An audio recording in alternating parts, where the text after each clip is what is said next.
الحمدللہ رب العالمین والعاقبۃ للمتقین والصلاۃ والسلام علیک یا سید الانبیاء والمرسلین اما بعد فاعوذ باللہ من الشیطان الرجیم بسم اللہ الرحمن الرحیم اللہم صلی علی سیدنا ونبینا ومولانا محمد معدن الجود والکرم وآلہ وبارک وسلم علیہ۔ تمام احباب، میرے سننے والے، میرے دیکھنے والے، آپ کی خدمت میں انتہائی عاجزانہ سلام عرض ہے۔ اللہم یا علی یا عظیم یا حلیم یا علیم انت ربی وعلمک حسبی فنعم رب ربی ونعم الحسب حسبی تنصر من تشاء وانت العزیز الرحیم، آمین بجاہ النبی الامین۔ تمام احباب، میرے دیکھنے والے، میرے سننے والے، جو بھی ہمارے ان وظائف کو دیکھتے ہیں اور ان اعمال کو کرتے ہیں اور ان سے کما حق ہو فائدہ حاصل کرتے ہیں، اللہ عز و جل سے ہم دعا کرتے ہیں کہ اللہ عز و جل آپ تمام کے مسائل کو حل فرمائے، اور ان وظائف سے جو بھی آپ اپنا مقصد حاصل کرنا چاہتے ہیں اللہ تعالیٰ ان کو پورا فرمائے۔ ہر قسم کی حاجات، ہر قسم کی خواہشات، ہر قسم کی دلی مرادیں پورا کرنے کے لیے انتہائی بہترین اعمال کے ساتھ آپ کی خدمت میں ہم حاضر ہیں۔ جب بھی آپ کے دل میں کوئی خواہش اٹھے، جب بھی آپ کے دل میں کوئی حاجت ہو، کوئی تمنا ہو، کوئی آپ کی مراد ہو، یا آپ کوئی منت مان رہے ہوں کہ میرا یہ کام ہو جائے، تو میں یہ منت، یہ مراد، اس کو یہ پورا کروں گا، تو آپ کو چاہیے کہ سب سے پہلے یقین کامل اپنے دل میں رکھیں۔ یقین کامل ہی ایک ایسی چیز ہے کہ جو انسان کو کامیابی دلا سکتی ہے، آپ کی خواہشات کو پورا کروا سکتی ہے۔ اگر آپ یقین کامل دل میں رکھتے ہوئے صرف ایک چھوٹا سا عمل کر لیں، یہ ابھی میں وظیفہ عرض نہیں کر رہا، وظیفے سے پہلے میں آپ کو ایک ایسی بات بتا رہا ہوں کہ بہت سارے لوگوں کو میں نے دیکھا ہے کہ انہوں نے اس چیز کے اوپر عمل کیا ہے، وظیفہ نہیں کیا، صرف اس چیز کے اوپر عمل کیا ہے،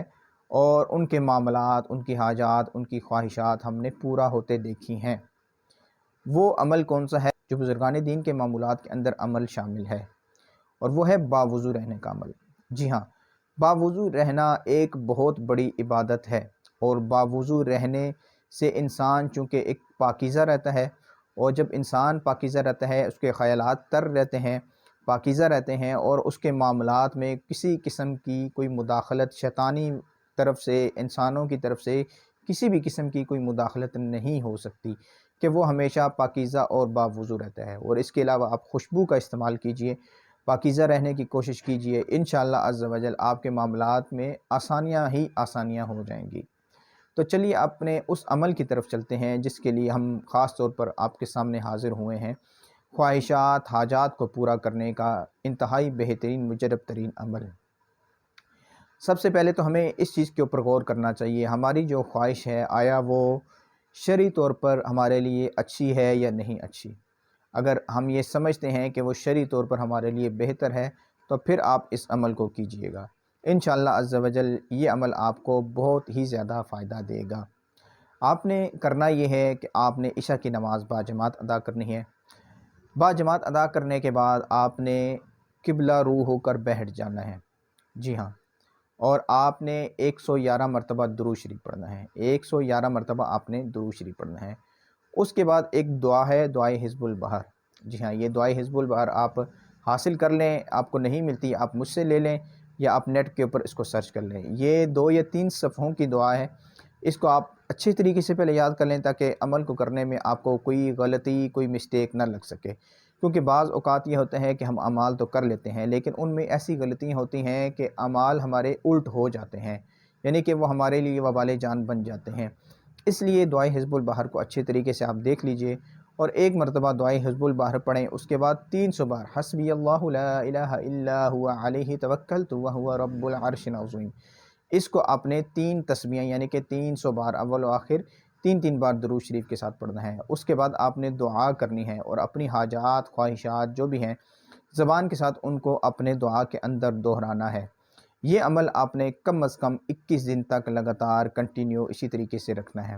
تو انشاءاللہ عز و جل آپ کی جو دلی مرادیں ہیں، آپ کی جو خواہشات ہیں، آپ کی جو حاجات ہیں، وہ ضرور بضرور پوری ہوں گی۔ اللہ عز و جل سے ہم دعا کرتے ہیں، یا اللہ عز و جل ہماری نیک خواہشات کو اپنی بارگاہ کے اندر قبول و منظور فرما، اور اگر کوئی خواہش ہماری ایسی ہے کہ جو شرعی طور پر صحیح نہیں ہے، تو اللہ عز و جل سے ہم دعا کرتے ہیں کہ اللہ عز و جل ہمیں اس سے دور رہنے کی توفیق عطا فرما، اور ایسی خواہشات کو ویسے بھی پورا کرنا ٹھیک نہیں ہوتا کہ وہ بعض اوقات بعد میں ہمارے لیے وبال جان بن جاتی ہیں۔ اس لیے خواہشات کو نیک رکھیے، پاکیزہ رکھیے، انشاءاللہ عز و جل آپ کی دلی مرادیں ضرور بضرور پوری ہوں گی۔ روحانی علاج کے لیے اگر آپ رابطہ کرنا چاہ رہے ہیں، استخارے کے لیے اگر آپ رابطہ کرنا چاہ رہے ہیں تو میرے نمبرز پر آپ کسی بھی وقت مجھ سے رابطہ کر سکتے ہیں۔ اللہ عز و جل سے ہم دعا کرتے ہیں، اللہ عز و جل ہمیں عمل کرنے کی توفیق عطا فرمائے، آمین۔ السلام علیکم ورحمۃ اللہ وبرکاتہ۔